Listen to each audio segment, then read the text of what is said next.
Welcome to Dark Diaries, where we venture into the forgotten corners of history. The stories we tell are not found in school books, but whispered in the spaces between the official records. Tonight, we uncover a tale buried deep in the Alabama River Valley, a secret so dangerous it was sealed away by a court order for generations. Tucked away in the archives of Montgomery County, surrounded by the history of cotton estates and old Creek territories, there exists a sealed courthouse record that local historians refuse to discuss. It documents the testimony of 7 enslaved people who described ceremonies they witnessed in the cellar of Willow Bend Plantation between March and September of 1845. Ceremonies that their mistress, Mrs. Helena Rutledge, conducted in complete darkness while speaking languages none of them recognized. When pressed by the magistrate about what Mrs. Rutledge was trying to accomplish with these gatherings, the testimonies became so disturbing that the court sealed the documents for 50 years, then extended that seal indefinitely. 3 of the witnesses disappeared from county records entirely within 6 months of giving their statements. What those 7 people saw in that cellar wasn't witchcraft or superstition. It was something far more calculating, rooted in obsessions that wealthy Southern women weren't supposed to possess, driven by knowledge that no plantation mistress should have acquired. Before we continue with the story of Helena Rutledge and the inexplicable events at Willow Bend Plantation, I need to ask you something important. If you're fascinated by historical mysteries that blur the line between documented fact and unspeakable truth, subscribe to this channel right now and hit that notification bell and leave a comment telling me what state or city you're listening from. I want to know how far these forgotten American stories are reaching. Now let's discover what really happened in that Alabama cellar and why the truth was so dangerous it had to be buried for generations. The truth about what happened at Willow Bend begins not with Helena Rutledge herself, but with the peculiar circumstances that brought her to Montgomery in the first autumn of 1843. Montgomery County in those years existed at a crossroads of old and new Alabama. The Creek removal was still recent memory, the forced march westward having concluded less than a decade prior, and white settlers had claimed the richest bottomlands with the aggressive certainty of conquerors. Cotton ruled absolutely. The black soil stretching from the Alabama River produced yields that made men wealthy in a single season. And the town of Montgomery itself had transformed from a rough trading post into something approaching civilization with broad streets, a state house that smelled of fresh paint, and enough lawyers to argue property disputes for a generation. Willow Bend Plantation sat 7 miles southwest of town, positioned on a bend in the river, where the current slowed and the water ran deep and dark.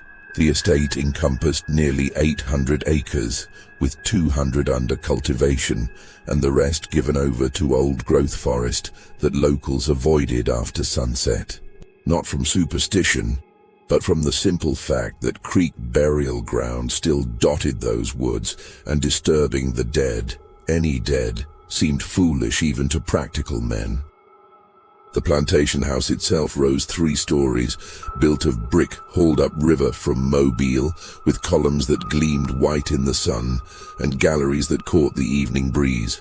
12 rooms on the main floor, 8 above, and beneath it all, a cellar that extended the full length of the structure, divided into storage chambers, a root cellar, and what the previous owner had called simply the wine room, though he'd stored little wine there, preferring to keep his more valuable bottles in a separate, smaller space under the kitchen. Samuel Rutledge had purchased Willow Bend in 1837, paying $32,000, an enormous sum that spoke to both the property's value and his own considerable wealth.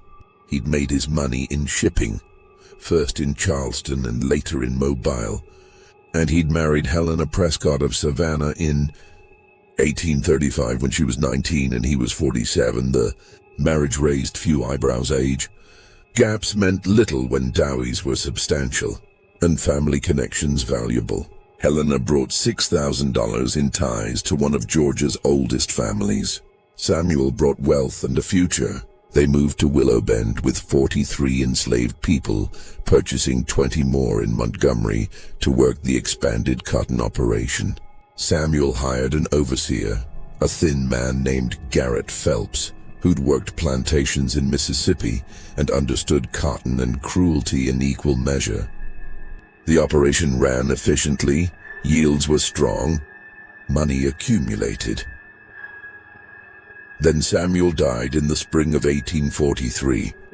Thrown from his horse while inspecting the southern fields, his neck broken so cleanly the doctor said he felt nothing. Helena became a widow at 27, inheriting everything: the land, the house, the enslaved people, the cotton operation, and debts so minimal they barely mattered. Most widows in her position would have sold the property or remarried quickly. But Helena did neither. She dismissed Garrett Phelps 2 weeks after the funeral, paying him through the end of the month and telling him his services were no longer required. She interviewed 3 potential overseers and hired none of them. Instead, she announced to the enslaved community at Willow Bend that she would manage the plantation herself, that work would continue as before, that she expected full effort and would tolerate no defiance. The arrangement was unusual but not unprecedented. Several wealthy widows across the South maintained their own properties, proving themselves as capable as any man when it came to accounts and management. What made Helena different? What first planted seeds of unease among both the enslaved workers and the white families who'd welcomed her to Montgomery society was the way she conducted herself in the months following Samuel's death. She spent hours in the plantation's small library, a room Samuel had filled with agricultural journals and legal texts, reading by lamplight until dawn. She rode the property alone, sometimes disappearing into the forested sections for entire afternoons. She began making trips to Montgomery 3 or 4 times weekly, visiting not the expected shops or social calls, but the offices of lawyers, the county clerk, and most strangely, a German grafer named Wilhelm Brenner, who'd recently settled in town and specialized in creating detailed property surveys and historical maps. The first ceremony occurred on the night of March 13th, 1845. Though none of the enslaved people at Willow Bend understood what they were witnessing until much later, when the pattern became undeniable, Esther, who worked in the main house as a cook, was the first to notice the preparation. Helena had ordered her to clean the large cellar chamber, the one called the wine room, though few bottles remained there now, and to do it thoroughly, scrubbing the brick floor and stone walls with lye soap until everything gleamed. When Esther asked if the mistress was planning to store something new down there, Helena simply said the space needed to be properly maintained and nothing more. The work took Esther and her daughter Celia 2 full days. The cellar was damp, the air heavy with the smell of earth and old brick. The chamber measured perhaps 30 feet long and 20 wide, with a vated ceiling that made voices echo strangely. Small windows at ground level provided minimal light, and Esther had to work by lantern, which threw dancing shadows across the walls and made the space feel smaller than it was, more confined. On the evening of March 12th, Helena instructed Esther to move 4 chairs into the cellar and arrange them facing each other in the center of the room. She was to bring no lamps, no candles, nothing that would provide light. When Esther expressed concern about working in darkness, Helena told her the arrangement was for guests who preferred privacy, and that Esther shouldn't trouble herself with questions that didn't concern her. That night near midnight, 3 women arrived at Willow Bend in a covered carriage. Isaiah, who tended the stables, saw them arrive, but couldn't make out their faces in the darkness. They wore heavy cloaks despite the mild temperature, hoods drawn up, and they moved quickly from the carriage to the house without speaking. Helena met them at the door herself, unusual in itself, and led them not to the parlor or dining room, but directly to the cellar stairs. Celia was still awake in the cabin she shared with her mother, unable to sleep from a cough that had plagued her for weeks. She needed water and walked to the main house, approaching quietly, knowing that appearing at odd hours could invite punishment. She entered through the kitchen door, which was never locked, and stopped when she heard voices coming from below, from the cellar, muffled but distinct. She shouldn't have gone closer. Every instinct told her to get her water and leave. But curiosity, that dangerous thing, pulled her to the cellar door, which stood slightly ajar, and she positioned herself where she could hear without being seen. 4 voices, all women, speaking in tones. Helena she recognized immediately. The others were unfamiliar, though they carried the educated accents of wealth and position. They weren't praying, not in any way Celia recognized. The words were formal, measured, almost like a recitation, but in no language she'd ever heard. My languages are like a blank canvas, and I'm unable to paint the word gone. Gone is an American term referring to gone bad or meaningless to me, just like Picasso's Cubism or Ravel's Rhapsodies. Instead, I do know how to paint something different, meaningful, and unique that reflects my experience and creativity. I speak with you now in an effort to show you my progression, my attempts to blend my art to create a unique experience in my paintings. In doing this, it is like attempting to paint with the wind or in swirling colors all over the canvas, creating chaos, movement, passion, and beauty. Through my art, I can share my journey and express the various emotions that I find in the world around me. In terms of technique, I find my inspiration on the intricacies and beauty that I encounter in nature, daily life, and different cultures that I admire. My goal is to enhance both the form and color in my work, painting with both brush and mindfulness of colors and textures combined, merging an artistic statement with a deeply rooted emotion. I don't believe in one language as superior to another, as people may have different approaches to communication, or languages are sometimes misunderstood depending on the context and audience. My goal for you is to understand my art, not to understand my language or my artistic expression. To me, it is far more important to share the uniqueness found in the merging of languages, cultures, and experiences. As an example, if an American painter focuses heavily on the experience of living in France and drawing inspiration from French culture, she or he would be representing France, not the United States. I believe that sharing our distinct experiences and individual perspectives leads to a richer understanding and exploration of our world. In conclusion, I'm afraid I'm not the type to leave things gone by my side. As an artist, instead, I find meaning and inspiration in expressing the world through my languages, my emotions, and experiences. Allow yourself the time and space to share the beauty and uniqueness of each language. Embrace the challenges and complexity of learning and expressing another culture. And let me add my part to creating this beautiful tapestry of world cultures. M. Moses, the guy who worked the cotton fields and really knew the ins and outs of white people's habits, claimed that women were doing some sort of business deal they wanted to keep away from their grown-ups. Usually women didn't own property or run businesses without a guy's guidance. And maybe these meetings were just the well-off women finding ways around the rules. His idea made sense. He could explain the secrecy without needing any conspiracy stuff.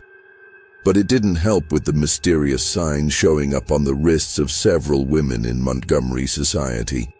The interesting thing is, Esther started noticing Helena's changes behind her nighttime gatherings. It looks like she was getting more and more into reading, but instead of old books from everywhere she found them, she was studying the ones she brought back. Some of the ones she read had words in different languages that she couldn't speak.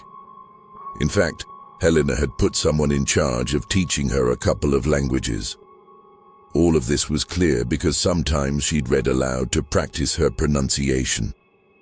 And the words she used were not standard European accents. On the 1st of May, Helena made a pretty wild decision. She called in 7 slaves from Willowbend, the 3 of them, Esther, Celia, and Moses Isaiah, a girl named Rachel who worked in the vegetable gardens, and a guy named Thomas that looked after the equipment, and a kid named Benjamin, and told them that from now on, they should only work for her at the house and not in the fields. They had to look after the main house, the grounds around it, and do whatever Helena wanted. They'd also move into a cabin that's connected right to the house to work exclusively there. It made them both privileged and feeling vulnerable. They got better food and easier work, but the whole idea was that they're directly around Helena's project, seeing everything through and over again. Rachel started realizing the changes she saw in the big storage room. Helena had asked her to clean that after one of the nighttime meetings, and she found things she never even knew existed. Scratches on the brick floor that looked made by a hand, piles of ash in the corners that had the smell of burnt paper, and the weirdest of all was finding the room's temperature, which felt super hot, like the stone walls holding on to warmth from sunlight. When Rachel said all this to Moses, he told her to forget it, to clean things as instructed and not ask anything. But Rachel was young, curious, and the mystery ignored at her. She began paying closer attention during the daytime, watching Helena's movements, noting when the mistress made trips to town and what she brought back. One afternoon in late May, Rachel saw Helena return from Montgomery with a package wrapped in canvas, roughly the size of a large book. Helena carried it directly to the library herself, not allowing anyone to help her, and Rachel later found the library door locked, which was unprecedented. The next midnight meeting occurred on June 3rd, and this time, Celia was deliberately positioned near the cellar door by her mother, who'd begun to worry that whatever was happening might eventually involve all of them, might eventually require them to participate or witness something they couldn't refuse without facing punishment. Better to know what they might face than to stumble into it blindly. Celia listened again, positioned in the darkness of the kitchen, where she could hear but not be seen. 5 voices this time, not 4. Helena and 4 visitors. The language was the same, that strange, not quite chanting that raised the hair on Celia's arms. But this time, there was something else. A smell that drifted up from the cellar, sharp and metallic, like iron left in water too long, like blood just beginning to oxidize. Then, in English, Helena spoke words that Celia would remember with perfect clarity for the rest of her life. The second mark is made. The second boundary is established. We are closer to the completion than any who came before us. One of the other women responded, her voice carrying an emotion Celia couldn't quite identify. Excitement, perhaps, or something close to religious fervor. How many remain? Helena's answer was straightforward and downright scary.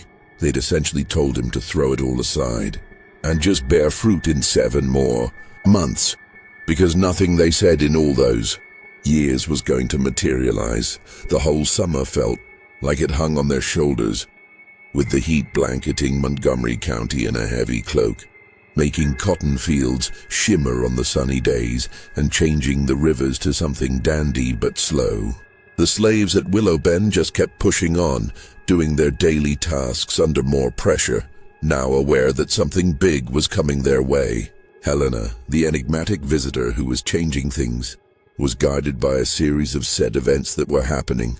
It's kind of crazy how people who shouldn't even be involved in the stuff they're studying would just make up their own rules and stuff they should or shouldn't do, like Helena was essentially doing with the slaves at Willow Bend. But what's even crazier is that these rules and this kind of magic thing were kind of allowed among the same people who were supposed to be keeping things real. It's like they weren't really doing anything out of order. But things just seem to start working better sometimes, with a whole lot of rules thrown into it. Even though people like Moses could only observe and can't really do anything, they'd note shifts in the behavior of the slaves. Frequently, they had these anonymous trips to places like the lawyer, Josiah Hammond, and the doctor. But she never looked any sick to anyone. The puzzling thing is that she kept coming back to meet people like Wilhelm Brainer, the German photographer, and more often than not, this meticulous trip meant working for hours together, sharing secrets more than anything else. Though they can't really jump in or follow every single twist and turn of their beloved enigma, it's clear they were working together in some way. Frequently they brought in material that looked like official documents, but it was kinda obvious it was all built on some kind of secret plan. Helena would usually sneak out with something she kept secret, like printed documents or pages from books she was working with. The ones she's studying most likely have something to do with this puzzle. As if we can't really guess it wasn't the result of the rules they'd been given. A true account of the mysteries practiced by the women of the Carpathian territories and their methods for achieving influence beyond natural law. Hey there. I've been working on a project and I thought I'd share a bit of what I've learned. So, the story has this magical, mysterious old book that someone found in the attic. I don't know if this was part of a plot to have some fun, or if it held some deep meaning. However, what I do know is that this book is compiled by a brother of the Church of St. Augustine in the year 1721. The story has this girl, Helena, who reads a page or two before her friend Benjamin comes back. And this book has this crazy mix of different rituals that women do in Eastern Europe. The book just seems like it's talking about some scientific, methodical thing meant to help them achieve certain goals, like making sure things go smoothly across generations. And this all sounds kind of spooky, right? But I bet you've never heard of this before. The thing is, these women don't seem like the typical crazy ones who do magical things. They kind of follow a set of rules, a plan to make things happen for them and their loved ones over time. And the meetings at night are sort of like the steps they need to take this method full circle. This whole thing got a bit twisted when Helena came back, but the real question is, what was she trying to achieve? And how might they be affected by it? So here's the thing. I'm not sure if Helena was just doing her own thing or if she was part of some bigger plan. I think she was just trying to find a way to make things better for herself and her family. Like wanting to set things up for a stronger future for them all. This whole thing isn't easy to understand, and I think it'll be interesting to see how the people around her respond to what she found out. It seems like there are a lot of questions, but I think it would be really cool to find out what this book is all about. And if you ever think of something else, don't be shy to share it with me. I'd love to know what's in that book. Helen was reading from the text that she had been holding, and each of the other women present was also responding to the content, their voices uniting in a rhythm and creating a musical pattern that hurt Isaiah's teeth, even though he was physically apart from them, entirely confined by glass and the absence of distance. Then unexpectedly, Helena took out a knife, a small and seemingly delicate silver one, and Isaiah could feel the chills rushing down his spine as he realized that this was the very moment when whatever they were engaged in was about to cross into something genuinely terrifying and beyond imagination. However, Helena did not harm anyone at all. Instead, she pressed the knife against her own hand, allowing the blood to well up, and she even gave herself 3 tiny dropslets on the pages of the same book. Each of the other women decided to do the same, putting forth an equal effort with 15 total drops, the blood gradually vanishing into the pages as if it had been naturally absorbed, leaving no visible aftermath or any form of marking. Helen's voice carried freely and clearly through the glass barrier.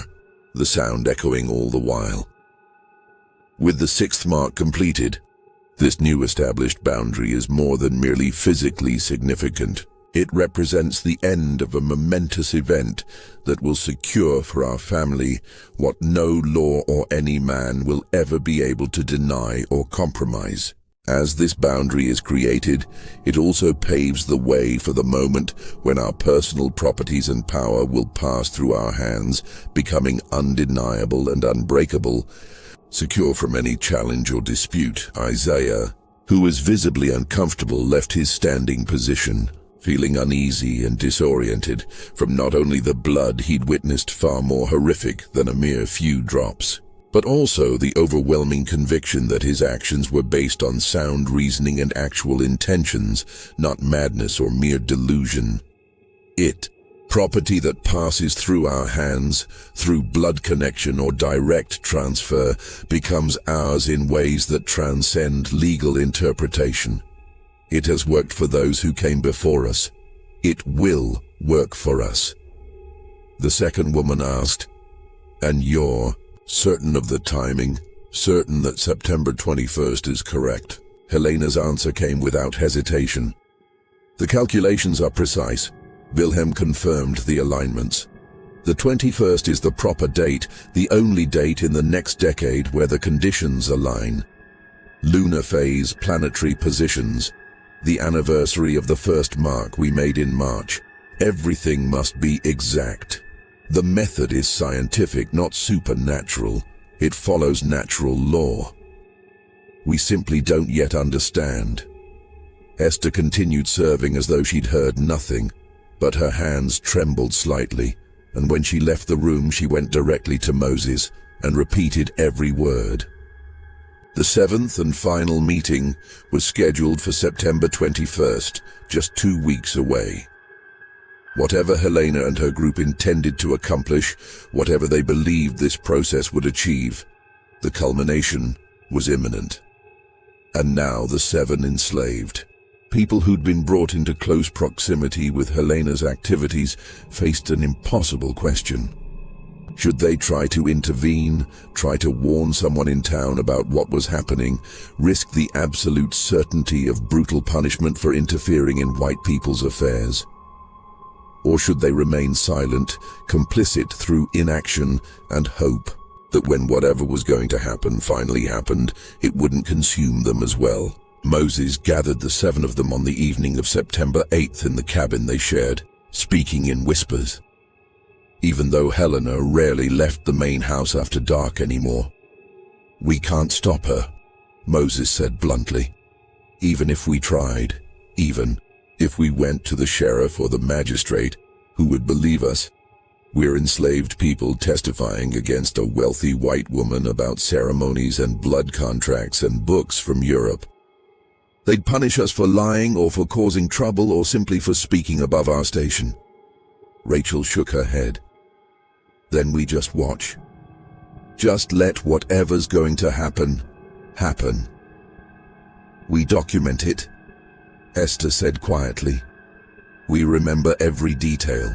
We make ourselves witnesses in a way that can't be dismissed later, if later comes and matters." Thomas, who rarely spoke up, added, "And we prepare to run if running becomes necessary. We note where horses are kept, where supplies are stored. We make ourselves ready to survive whatever this brings." They agreed to this plan, such as it was, born not from courage, but from the absolute lack of better options. They would observe, remember, and survive in that order. The days between September 8th and September 21st felt simultaneously endless and too brief. Helena made final preparations, receiving deliveries from town, cleaning the cellar herself rather than delegating the work, spending hours checking and rechecking documents and calculations that none of them could see. On September 19th, 2nd, days before the final ceremony, Helena did something unprecedented. She gathered all 7 of them in the main hall and spoke to them directly, her voice carrying an edge of something that might have been excitement or might have been fear. "What I'm going to ask you might seem strange," Helena began, "but I need you to understand that what happens on the 21st is important, more important than anything you've witnessed before. I need all of you to remain in your quarters that night. Don't approach the main house. Don't attempt to observe or interfere. What we're doing is delicate, and any disruption could have serious consequences." She paused, studying each of their faces. "I've always treated you fairly.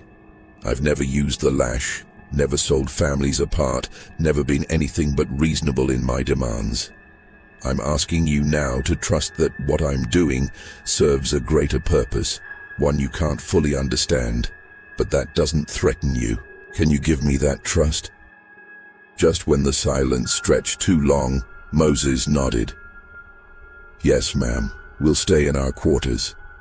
Helena seemed to relax slightly. "Good. After the 21st, things will return to normal. You have my word." She dismissed them, and they returned to their cabin.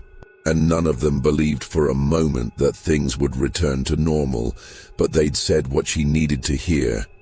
And now they would do what they needed to do. The night of September 21st, 1845, arrived with perfect weather, cool, dry, with a moon 3 days past full that provided enough light to see clearly, but not enough to feel exposed.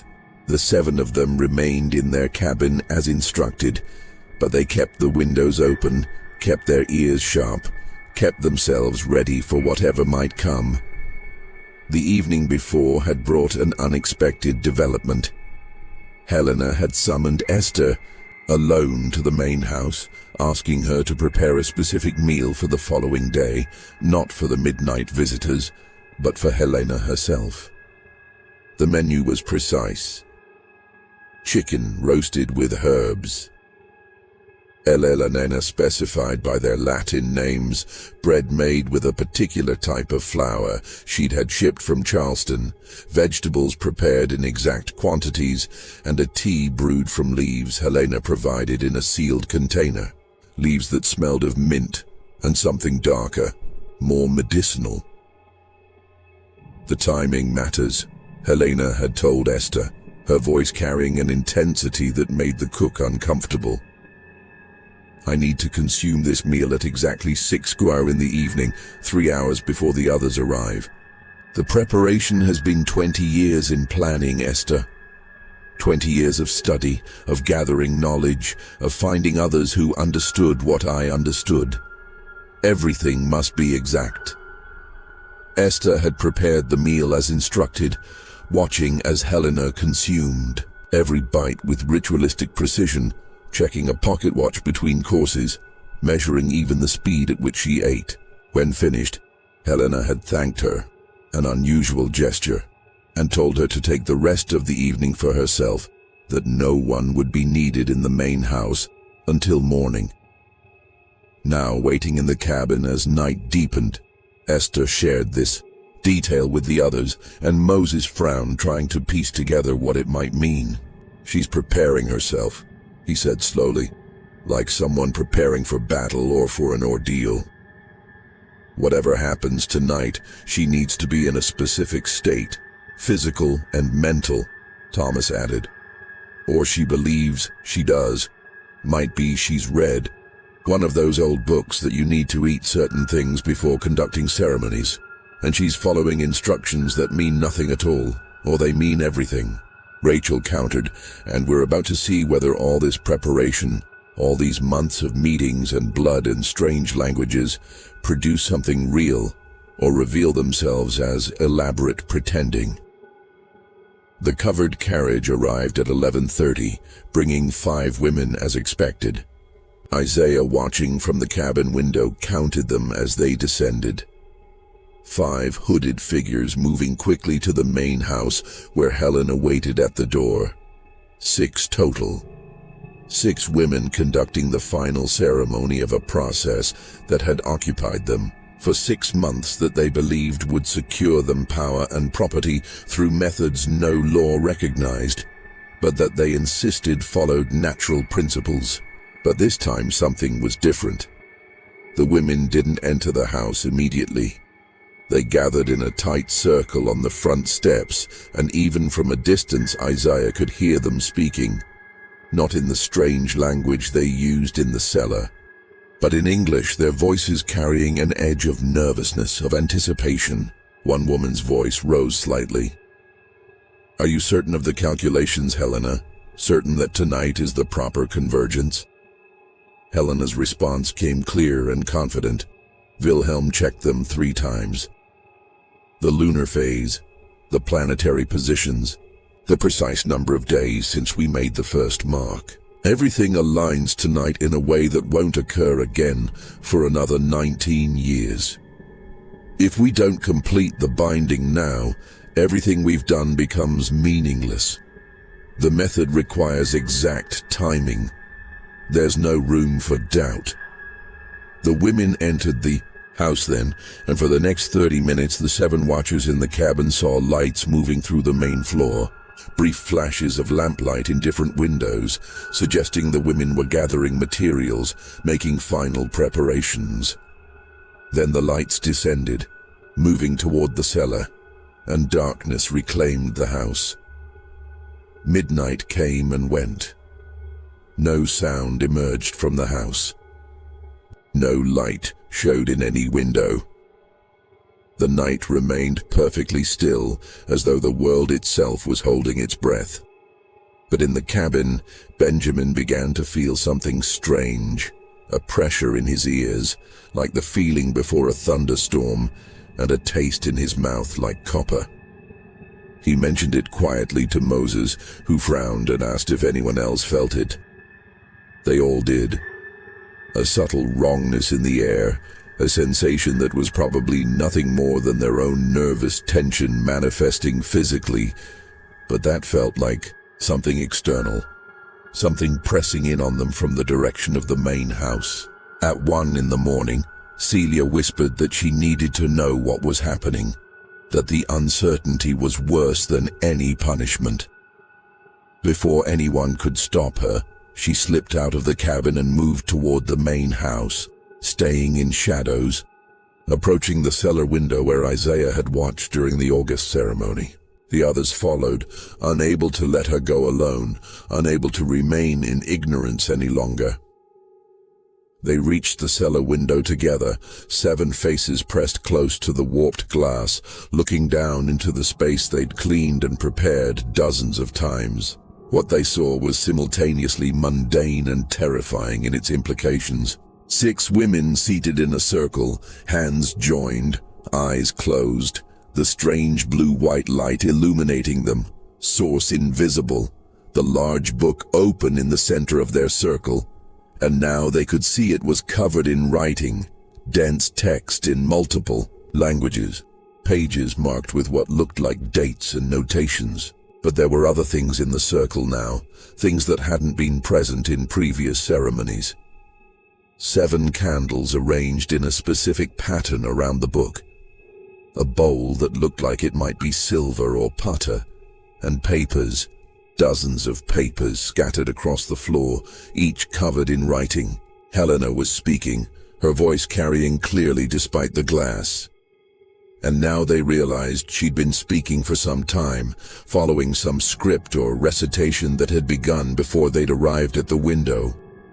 And as those before us established boundaries through will and word and witness, so we establish our own, claiming what the law denies us, securing what society refuses to grant, binding ourselves to outcomes that transcend individual mortality and extend through generations yet unborn. One of the other women picked up the recitation seamlessly. We do not ask for divine intervention. We do not petition supernatural forces. We engage with natural law as it truly exists, not as common men perceive it. We create resonance between intention and outcome through methods that ancient practitioners discovered and recorded, methods that work not through magic, but through precise application of principle. A third woman continued, the blood we offer is symbolic, but potent. The words we speak are deliberate and tested.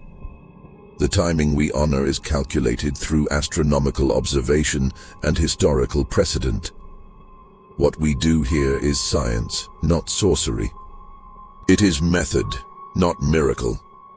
And it will work, because those who came before us proved that it works. That human will applied with sufficient focus and proper technique can shape probability itself. Helena opened her eyes, though the other women kept theirs closed, and she reached for the silver knife that lay beside the book. But before she could take it, one of the women, the one Esther had heard called Catherine Drummond, spoke urgently. "Wait, I need to know we're all committed. Once we make this 7th mark, once we complete the binding, there's no undoing it." The old texts are clear on that point. We bind ourselves as much as we bind the future. Our property becomes linked to this circle. Our descendants become part of the pattern. If any of us has doubts, speak them now. A moment of heavy silence. Then Sarah Vaughn, whose voice they'd heard before, said, "I have no doubts. My father's estate will pass to my daughter, or it will be contested until nothing remains.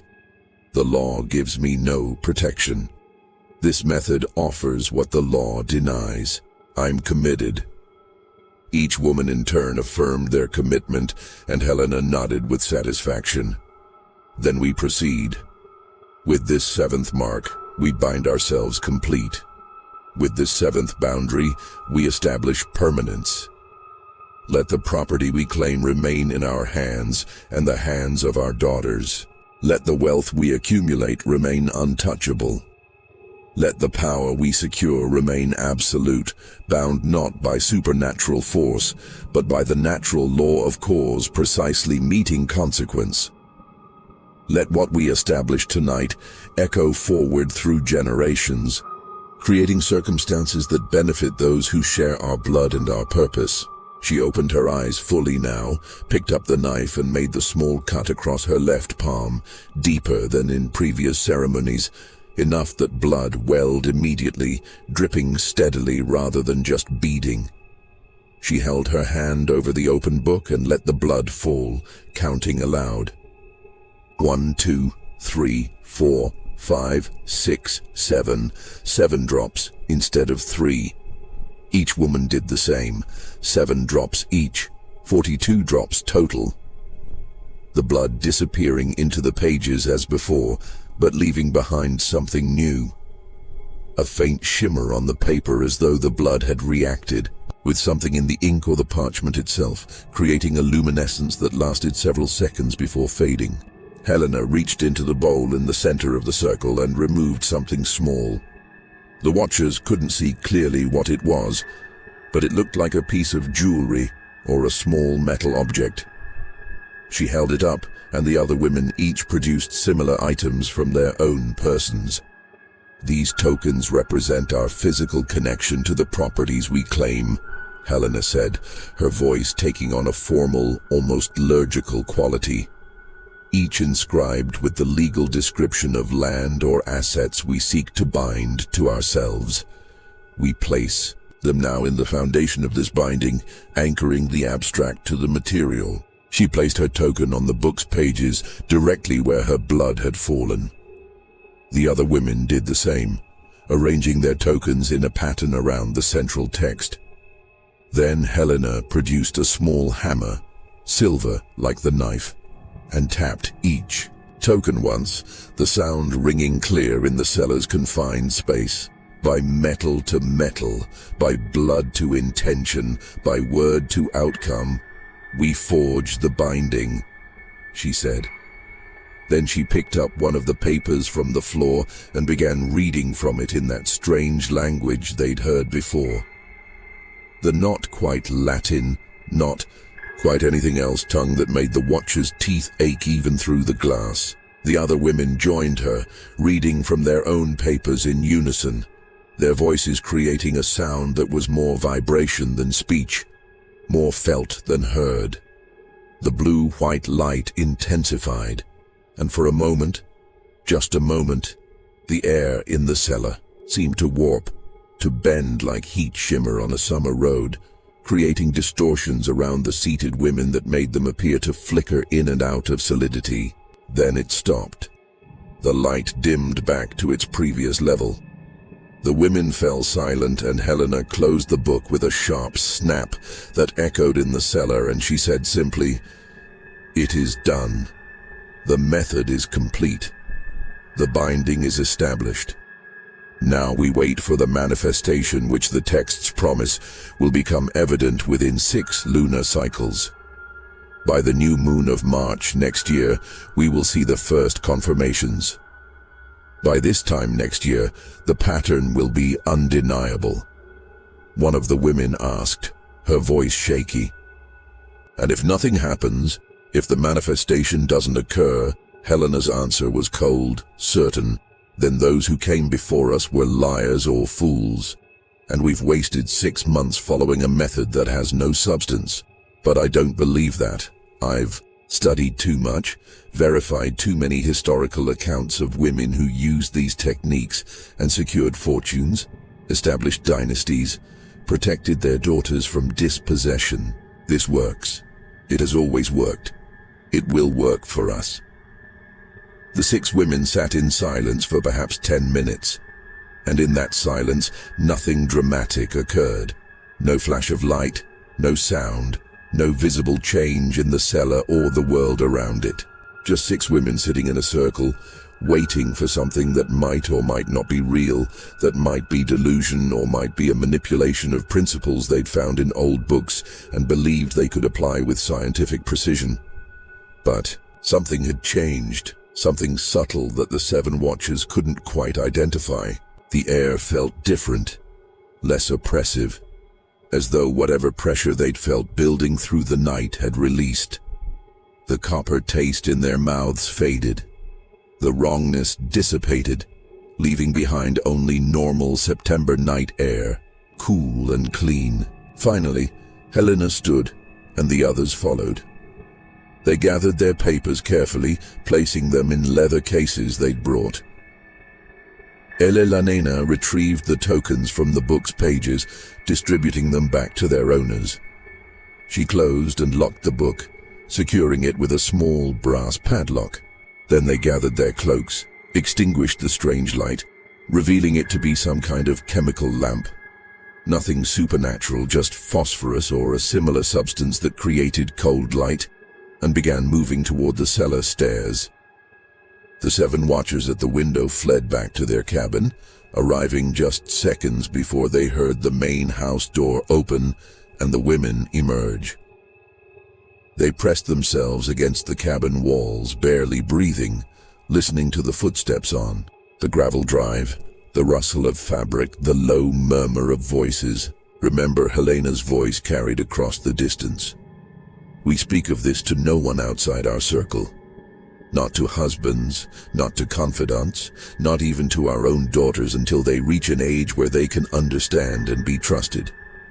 The method works best in secrecy. Exposure weakens the binding."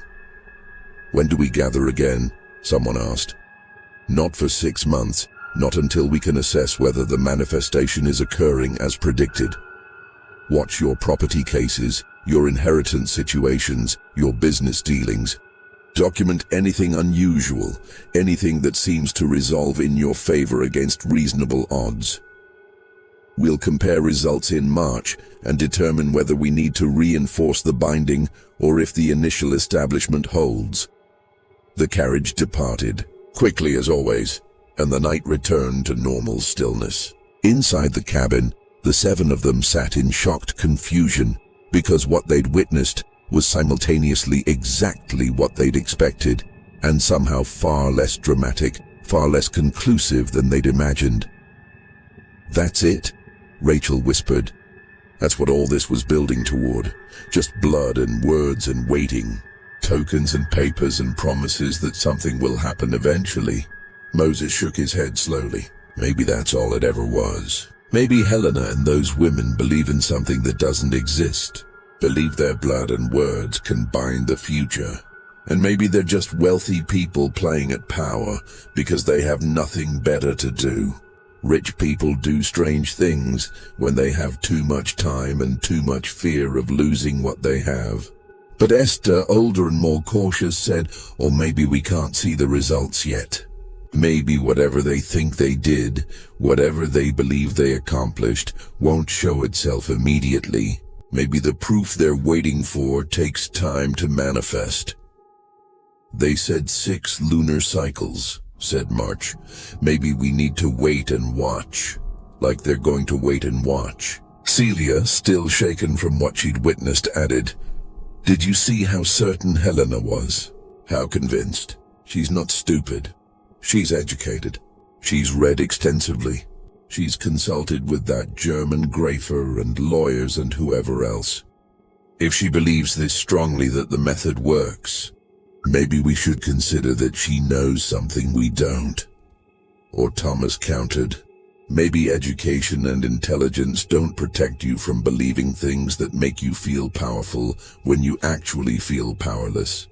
Maybe all her reading just gave her elaborate ways to pretend she has control over things nobody can control. Property law, inheritance courts, the future itself." Benjamin, who'd been quiet, finally spoke. "I read some of that book in the library. Remember, it talked about women in Europe using these methods for centuries. It described results, specific cases where women secured property against impossible odds, where fortune stayed in female hands despite laws against it.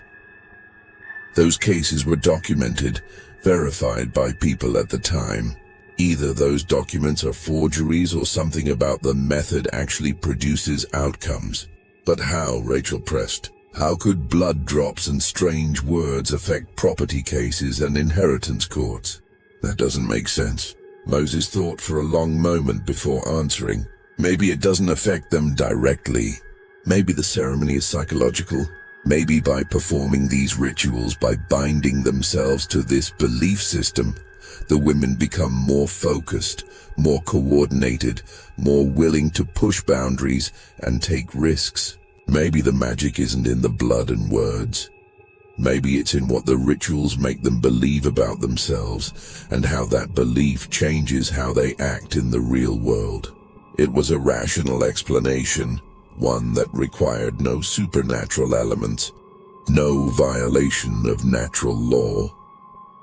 But it didn't entirely explain the shimmer they'd seen in the cellar air, the way the blood had seemed to react with the book's pages, the sensation of pressure building and releasing, unless those things were imagined products of their own nervous tension and expectation, seeing what they thought they should see rather than what was actually there.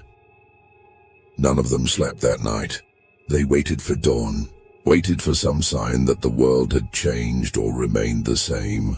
Waited for Helena to emerge from the house and confirm that her ritual, her method, her careful work across 6 months had achieved whatever goal she'd set. Helena appeared at breakfast looking exhausted but satisfied, like someone who'd completed a difficult task successfully.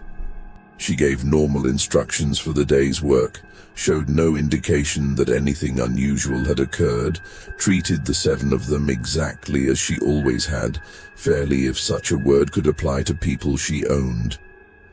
But there was something new in her bearing, a confidence that hadn't been present before, or perhaps had been there but was now more pronounced. She moved through the house as though she owned it in a way that transcended legal documents, as though her connection to Willowbend had deepened overnight into something more fundamental than mere property rights. Days passed, weeks. The cotton harvest proceeded as always, the work continuing in rhythms established long before Helena's ceremonies began. She returned to occasional social engagements, resumed attending church, began accepting visitors during normal hours. The midnight meetings ended completely. The seller returned to storing food and supplies, and Willow Bend Plantation settled back into routines that looked from the outside entirely normal. But the 7 witnesses watched carefully, noting small changes that might have meant nothing individually, but collectively created a pattern that troubled them deeply. In early October, a letter arrived from Savannah that sent Helena into a state of visible excitement. Esther, serving tea in the parlor when Helena opened the correspondence, heard her mistress let out a small gasp of satisfaction. The letter, which Helena later discussed with a visiting lawyer, concerned a distant cousin who died unexpectedly, leaving a will that named Helena as heir to a commercial property in Savannah's waterfront district, prime land that generated substantial rental income. The inheritance wasn't particularly surprising. Distant relatives died and left money to other relatives all the time. What was strange was Helena's reaction when the lawyer expressed surprise that she'd been included in the will at all. Given that she'd never met this cousin, and there were closer relatives who might have expected the bequest. "Some things are meant to be," Helena had said simply, with a certainty that made the lawyer uncomfortable enough to gather his papers quickly and make his exit. In mid-October, Moses overheard a conversation between Helena and Wilhelm Brenner, the German seagrapher who'd come to deliver some map she'd commissioned. They spoke in the library, their voices carrying into the adjacent hallway where Moses was supposedly polishing the banister. "The alignment was perfect," Brenner was saying, his German accent thick, but his English clear. "I have checked the calculations 4 times since our last meeting. The planetary positions on September 21st were exactly as predicted, and they will not occur in that precise configuration again in our lifetimes. Whatever you intended to accomplish, Mrs. Rutledge, you chose the optimal moment." Helena's response was measured, and the historical precedents, the cases I asked you to research in the European archives, did you find corroboration? "I found 13 documented cases across 3 centuries, Brenner replied, and Moses could hear papers rustling as the seagraver presumably showed Helena his findings. Women who performed similar ceremonies and subsequently experienced remarkable fortunes, property passing to them despite legal challenges, business ventures succeeding against considerable odds, inheritance disputes resolving in their favor in ways that contemporary observers described as improbable but not impossible. Of course, one could argue these were simply fortunate coincidences, but the pattern is striking. Coincidence is what people call pattern when they lack the courage to acknowledge design, Helena said. "Thank you, Wilhelm. Your research has been invaluable. Send me your final invoice and I'll settle it promptly." After Brenner left, Moses shared this conversation with the others, and they tried to make sense of it. 13 cases across 3 centuries. Was that evidence of something real, or just the expected number of fortunate women one might find if one searched through enough historical records looking for examples that fit a predetermined pattern? November brought the first truly startling development. Mrs. Catherine Drummond, one of the women who'd participated in the ceremonies, won a legal case against her late husband's business partner, securing full control of a shipping company that everyone expected her to lose. The Montgomery newspapers covered the case extensively, noting that the judge's ruling seemed to contradict several precedents, and that Mrs. Drummond's lawyers had presented documentation that was surprisingly comprehensive and legally airtight, as though they'd anticipated every possible challenge years in advance. Rachel, who could read and often reviewed discarded newspapers from the main house, brought this article to the others and read it aloud. It says here that the judge seemed almost reluctant to rule in her favor, but found himself unable to identify any legal basis for denying her claim. "It's like the case built itself, like every piece fell into place without human effort. Or Thomas suggested, like Mrs. Drummond hired excellent lawyers and spent years preparing for exactly this situation, documenting everything meticulously so that when the case finally went to court, she had irrefutable evidence on her side. That's not magic, that's planning. But the timing bothered them. The case had been decided on November 3rd, exactly 6 lunar cycles after the final ceremony, precisely when Helena had said they'd begin to see manifestations. One coincidence could be dismissed, but if more followed, they didn't have to wait long. In mid-November, Sarah Vaughan, another ceremony participant, announced that her daughter would inherit her father's entire estate, despite having 3 brothers. A circumstance so unusual that it became gossip throughout Montgomery society.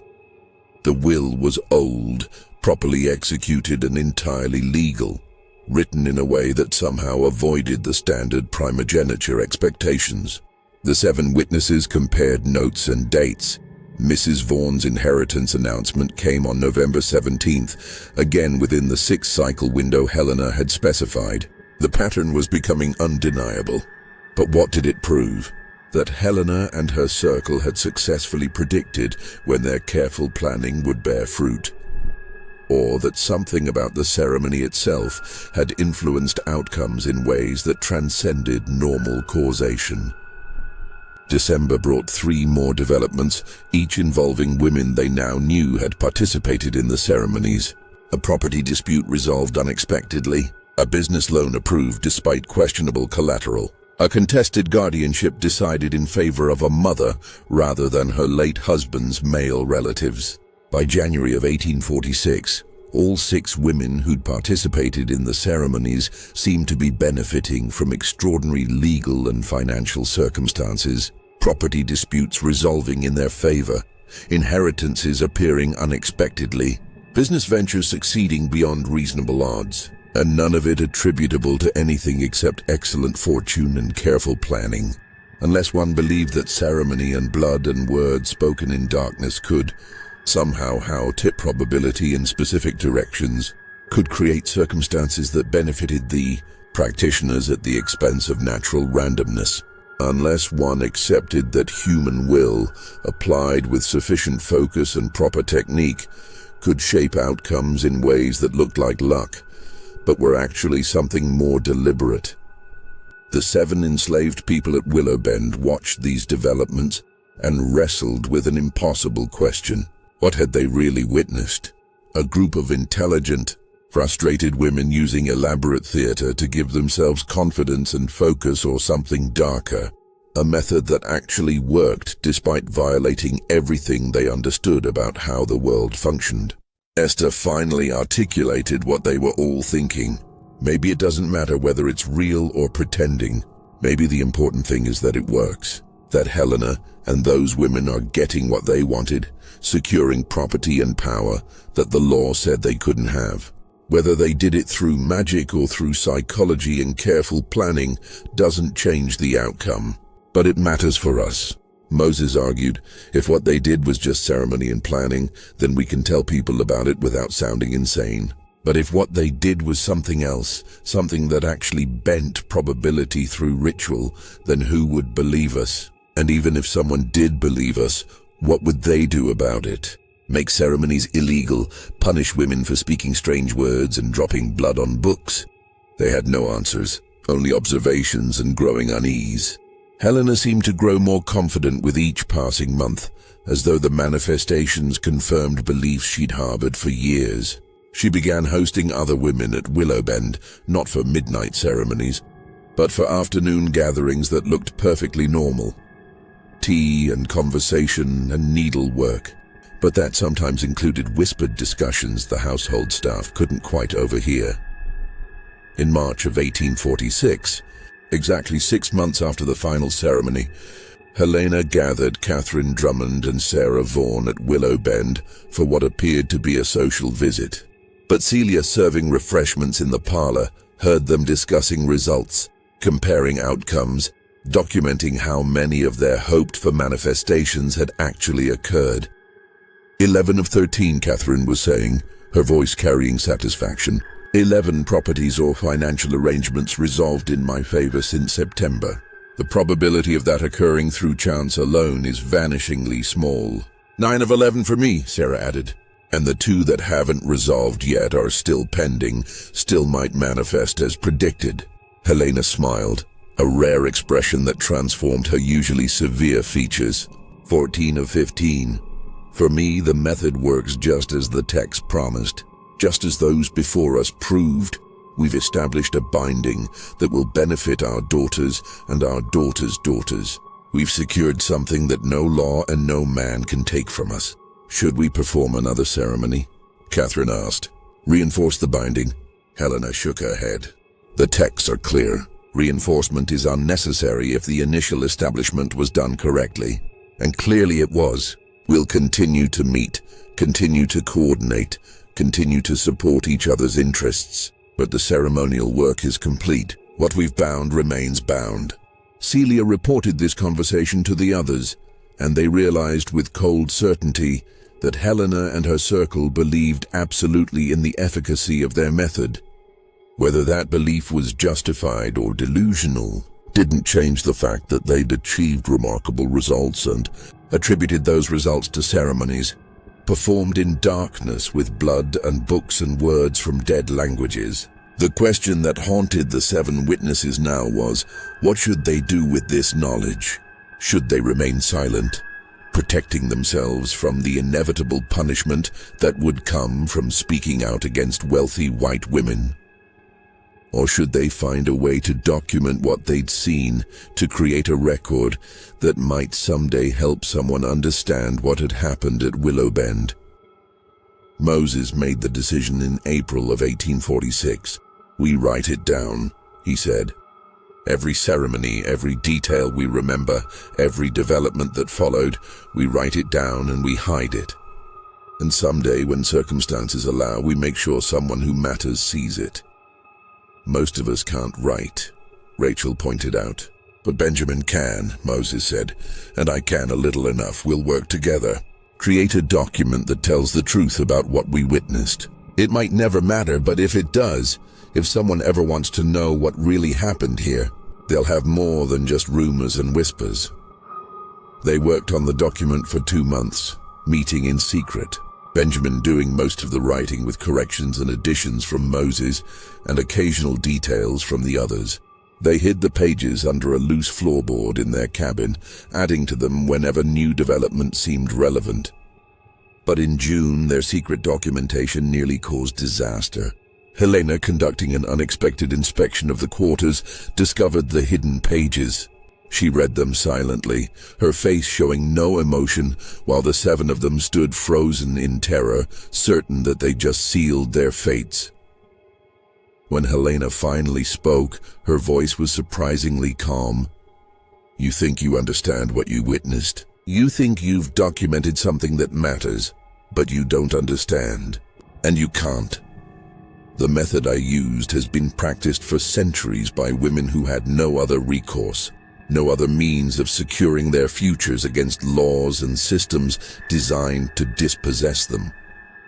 What I did was no more sinister than what lawyers do when they find loopholes in statutes. No more supernatural than what doctors do when they apply scientific principles most people don't understand. She paused, looking at each of them in turn. I'm not angry that you watched. I knew you would. I'm not even angry that you wrote it down. But I am disappointed that you've turned natural methodology into something it's not. The binding I established works through psychology and probability, through careful planning and mutual support among women who refuse to be denied. There's no magic in it. Nothing that violates the laws of nature, just human will applied with scientific precision. She burned the pages they'd written, watching until every word turned to ash. You'll tell no one about what you saw. Not because I'm worried they'll believe you, they won't. But because I'd prefer not to have rumors circulating that might make my social position difficult. In return, I'll continue to treat you fairly as I always have. That's my offer. Accept it or face consequences that won't benefit anyone. They accepted. Of course, they had no choice. But Esther, emboldened by the fact that Helena hadn't immediately resorted to violence, asked one question. Did it work? The ceremony, the binding. Did it really work? Helena smiled slightly. Look at my circumstances now versus a year ago. Look at the circumstances of the women who participated with me. Draw your own conclusions. Just remember that correlation isn't causation, and sometimes the most powerful magic is simply refusing to accept limitations others try to impose. She left them with that ambiguity, that careful non-answer that could mean anything or nothing. And they lived with the knowledge they couldn't prove, couldn't share, couldn't act on except to remember and wonder. What do you believe happened at Willow Bend? Was it a sophisticated psychological operation, or something that truly defies our understanding of cause and effect? The court believed the truth was too dangerous to be known. Share your theories in the comments below. If you are drawn to the shadows of history, to the stories that challenge our comfortable realities, then you belong here. Subscribe to Dark Diaries, ring the bell, and join us next time as we venture again into the forgotten corners of the past. The dead have stories to tell. We just have to be willing to listen.